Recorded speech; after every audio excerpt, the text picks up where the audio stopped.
Hello မင်္ဂလာပါနော်ဒီဗီဒီယိုမှာဆိုရင်မိတ်ဆွေကို OBS software နဲ့ screen recording လုပ်တဲ့နည်းကိုပြောပြပေးမှာဖြစ်ပါတယ်နော်OBS software နဲ့ screen recording ကိုဘယ်လိုလုပ်မှာလဲဆိုတာကိုမိတ်ဆွေကိုအစအဆုံးရှင်းပြပေးမှာဖြစ်တဲ့အတွက်ကြောင့်ဗီဒီယိုကိုအဆုံးထိကြည့်ပေးဖို့တောင်းဆိုချင်ပါတယ်နော်ဒါဆိုစလိုက်ကြအောင်နော်ပထမဆုံးအနေနဲ့မိတ်ဆွေလုပ်ရမှာကဒီ OBS software ကိုမိတ်ဆွေက browser တစ်ခုထဲမှာတွားပြီးမှ download ဆွဲရမှာပဲဖြစ်ပါတယ်နော်ကျွန်တော်ဒီထဲမှာမိတ်ဆွေကို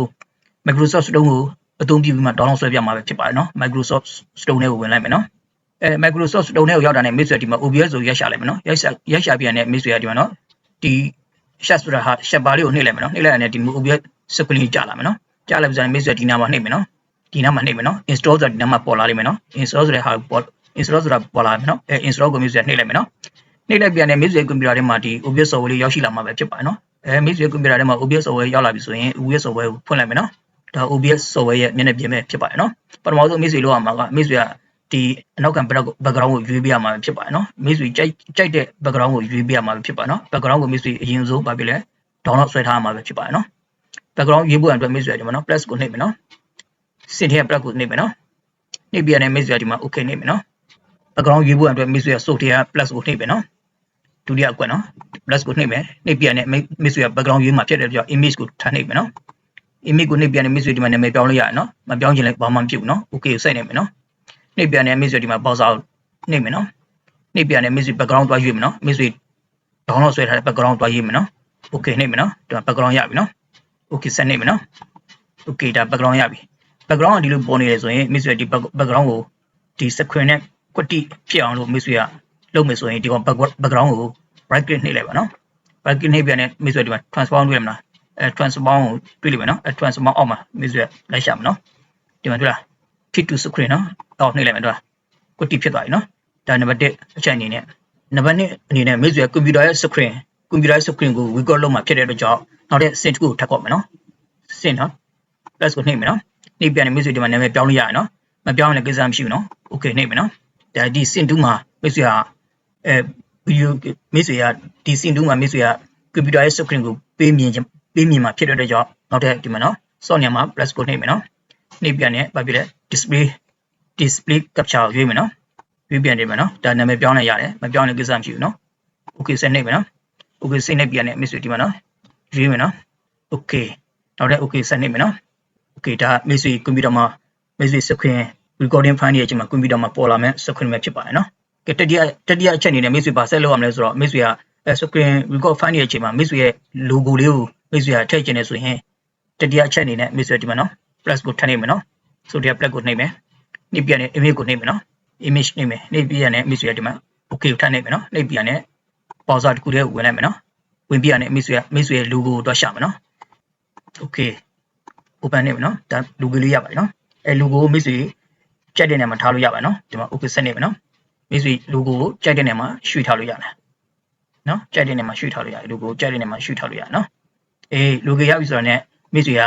နောက်ထပ် pass လုပ်ဖို့ကြံသေးလဲဆိုတော့နောက်တစ်ခုအနေနဲ့မိတ်ဆွေ screen recording file ရဲ့အချိန်မှာမိတ်ဆွေဒီအောက်မှာစာတန်းလေးတွေပြေးနေတာကိုမိတ်ဆွေကထည့်ကျင်နေဆိုရင် plus ကိုထပ်နှိပ်မယ်နှိပ်ပြတယ်မိတ်ဆွေဒီမှာနော် text ကိုထပ်နှိပ်မယ်နော်နှိပ်ပြတယ် okay ဆက်နှိပ်မယ်နော်နှိပ်ပြတယ်မိတ်ဆွေရေးကျင်တဲ့အစာကိုဒီမှာရေးမယ်နော် okay နော်စာတန်းလေးရပြန်တယ်မိတ်ဆွေက okay နှိပ်လိုက်မယ်နော် okay နှိပ်လိုက်တဲ့စက်လုံးညဒီလိုကြီးနေနော်ကြီးနေလို့ချင်းဘာသာမပူစရာမလိုနော်မိတ်ဆွေဒီလိုဆွဲချလာတယ်နော်မိတ်ဆွေဒီလိုဆွဲလာတယ်နော်ဆွဲလာလိုက်စာတန်းရဲ့အပေါ်မှာရောက်နေနော်မိတ်ဆွေကဒီဗီဒီယိုရဲ့ဒီအောက်ချင်နယ်လေးမှာထားကျင်တယ်ဆိုဒီမှာထားလို့ရတယ်နော်ဒီမှာထားလို့ရတယ်နော် okay ဒီစာတန်းကိုမိတ်ဆွေရဲ့ကွန်ပျူတာမှာ screen record လုပ်နေတဲ့အချိန်မှာဒီစာတန်းရငြိမ်နေရနော်မိတ်ဆွေကငြိမ်လေးမနေချင်ဘူးဒီစာတန်းလေးကဒီလိုတွားနေတာကိုမိတ်ဆွေကလိုချင်တယ်ဆိုရင်မိတ်ဆွေတော့တဲ့ဘာဆက်လုပ်ရမလဲဆိုတော့ပြောပြပေးမယ်နော်စာတန်းလေးပြည့်နေအောင်လုံးမှဖြစ်တဲ့အတွက်ကြောင့်မိတ်ဆွေကဒီနေရာဒီ text ရဲ့နေရာကိုမိတ်ဆွေက bracket နှိပ်မယ်နော်နှိပ်ပြန်တဲ့ဒီမျိုးလေးကြာလာမယ်နော်ဒီမှာ filter က filter တစ်ချက်နှိပ်မယ်နော်နှိပ်ပြန်တဲ့ဒီမျိုးလေးကြာလာမယ်နော်ဒီလိုမျိုးကြာလာဆိုတော့အပေါင်းလေးဆိုလားအပေါင်းလေးကိုဆက်နှိပ်မယ်နော်နှိပ်ပြန်တယ်လားဒီမှာနော် score လေးတွေ့လား score တဲ့ဟာလေးကိုတစ်ချက်ဝင်မယ်နော်ဝင်ပြန်တဲ့မိတ်ဆွေဒီမှာ okay နှိပ်မယ်နော် okay နှိပ်ပြန်တဲ့မိတ်ဆွေကခုနစာတန်းလေးကိုမိတ်ဆွေမြန်ပြေးကျင်လားဒါမှမဟုတ်နှီးပြေးကျင်လားမိတ်ဆွေဒီမှာချိန်လို့ရတယ်နော်ဒီနောက်လေးကိုတစ်ချက်နှိပ်ပေးမယ်နော်ဒီနောက်လေးရွှေ့ပေးမယ်မိတ်ဆွေကြိုက်တဲ့အနည်းအမြန်ပါနော်တွေ့လားပြေးနေပြီနော်တားကြီးမြန်လည်းမကောင်းဘူးနော် okay တွေ့လားပြေးနေပြီလားချိန်ကြည့်မယ်နော်ကြည့်လို့ကောင်းအောင်နော် okay အဲ့ဒါရပါတယ်နော်အမှနှ နှိပ်လိုက်မယ်နော်တွေ့လားပြေးနေပြီတွေ့လားဒီလောက်ဆိုရင်တော့ဒါပုံမှန်လေးဖြစ်သွားပြီနော်ကြည့်လို့ကောင်းနော်ဒါဒီလောက်ဆိုရင်ပုံမှန်ဖြစ်သွားပြီနော်ကြည့်လို့ကောင်းနော်နောက်ဆုံးအနေနဲ့မိတ်ဆွေက screen recording မလုပ်ခင်မှာမိတ်ဆွေက setting ကို touch ချိန်ပေးရမှာဖြစ်ပါတယ်နော်ဒီကချိန်မဲ့ screen မိတ်ဆွေ screen recording လုပ်နေချိန်မှာမိတ်ဆွေက live ပြီးမှဒီ mouse နဲ့သုံးပြီးမှ live ပြီးမှမိတ်ဆွေက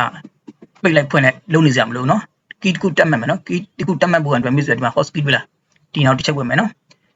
ဒီနောက်တစ်ချက်ဝင်ပြီးရတယ်မိတ်ဆွေကဒီနော်ဒီမှာ stat streaming ဒါ stat streaming ရှင်နော်ဒါကဘာလို့ YouTube မှာတို့ဒါ Facebook မှာတို့ stat streaming လုပ်တာနော် live streaming လုပ်တာနော်ဒီကောင်နဲ့မဆိုင်ဘူးနော်မိတ်ဆွေတော့မှာဒီမှာနော် stat recording နော်ဒီနာမှာနော်stat recording နဲ့ညမှာမိတ်ဆွေကဥမာမိတ်ဆွေကြက်ရထားပါနော် stat recording နဲ့မှာကျွန်တော် s ကိုထားလိုက်မယ်နော် s ထားလိုက်မယ်နော် stop နေရာမှာလဲနော် stop နေရာမှာလဲကျွန်တော်ဗာထားလိုက်မယ်ဆိုတော့ stop နေရာမှာကျွန်တော် du ထားလိုက်မယ်နော် s နဲ့ d နဲ့ဒါမိတ်ဆွေမှတ်ထားမှာပဲဖြစ်ပါတယ်နော်ဘာလို့မိတ်ဆွေ screen record လုပ်တဲ့အချိန်မှာမိတ်ဆွေကကွန်ပျူ